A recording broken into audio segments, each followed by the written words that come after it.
There's something deeply comforting about a bowl of hot soup on a cold winter day. We're in the middle of flu and cold season, and as if that's not enough, we're still in a horrible pandemic.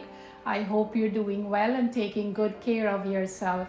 It's the perfect time to make a healthy, immunity boosting pot of soup, and that's exactly what we're doing today. We're making some bone, chicken, and vegetable soup all in one pot, and I would love for you to stay with me for it.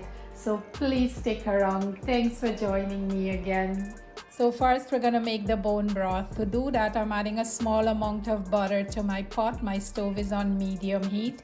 Try to use like a bigger and deeper size pot if you have one, because we're gonna need to add a lot of water to boil with the bone. We'll give it about half a minute or so to allow the butter to melt. And next we're gonna add some fresh crushed garlic. Garlic provides great antibacterial and antiviral effects. And some fresh chopped ginger. Ginger is also very healthy. It's an anti-inflammatory and an antioxidant. Give it a quick stir and about a minute to infuse the oil. Next, I'm adding a small amount of curry powder with some extra turmeric powder added. Turmeric has major health benefits for our body and brain. Besides the fact that all these spices are healthy, they will also add excellent flavor to our soup. And I have some nice lamb bones. I washed and soaked them in some apple cider vinegar for about half an hour. It is recommended to use beef bones, or you can use any other kind of bones you wish. Next, I'm adding some apple cider vinegar. This will help pull out all the nutrients from the bones. Some salt and black pepper, of course. You want to be generous with the black pepper. This is also loaded with health benefits that can help our body fight the cold and flu. You want to give it a good stir and let it cook for about 3 to 4 minutes with the spices.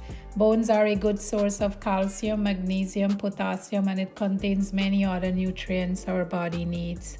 And so I'm very sorry, but my camera battery died and stopped recording whilst I was adding the vegetables, and I didn't realize it. So I'm going to tell you what I added to the pot. I added some celery, carrots, onions, and some cilantro. It's all about health today.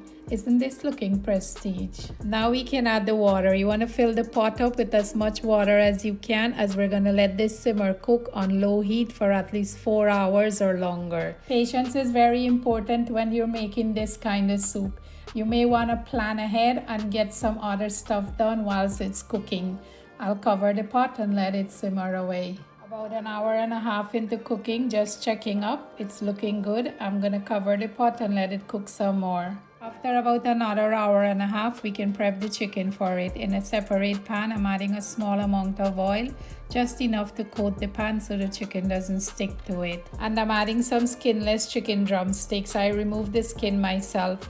It's very easy to do. Just grab the skin at the top part of the drumstick and pull down and out with some force. Some salt, garlic powder, and black pepper for flavor. And you want to have your stove on high heat. We're going to sear this for a couple minutes and then add it to the soup. You want to flip them so both sides can get a little brown. Honestly, when I used to see my parents nibbling on bones, I thought it was because we're poor people, until I did some research and realized that bones are very nutritious for our bodies. It's good here. They're looking nice and juicy. Now we can add them to our soup. I'll cover the pot and let it cook for about another hour. If it seems like I added a lot of chicken to the pot, I'm cooking for me and my dog. I allow the chicken to cook for about 30 minutes, and now I will remove his portion. I will be very careful and remove all the bones before I give it to him. I had some of these petite potatoes. I want to use it up, so I'll add it to the pot. You can use any other kind of vegetables, or you don't even need to add any more vegetables. I'll cover the pot again and give it some time for the potatoes to cook. Once the potatoes are fully cooked, you can stop here and enjoy a healthy, delicious pot of soup.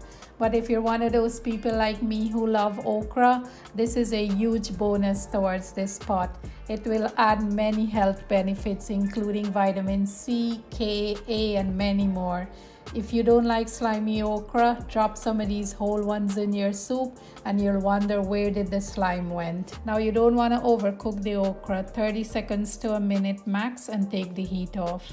Or you can take the heat off and cover the pot and let it sit for a couple minutes, and the heat will cook the okra to where you can enjoy it and take in all the health benefits from it. If you're a huge fan of fresh squeezed lime or lemon juice, add a little bit. There is no harm to that, and you'll get some extra flavor and nutrients. And now you can treat yourself to a bowl of this healthy, soul-soothing soup.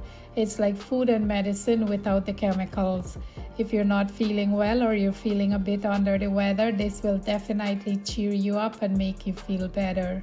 For leftovers, you can store in the refrigerator for about 3 days, warm it up, and it will taste even better than it did the first day. Thanks for joining me. I hope you enjoyed the video. And please bear in mind, this recipe was all about health. Sometimes we need to forget about taste and just focus on healthy foods. I hope you will try this recipe.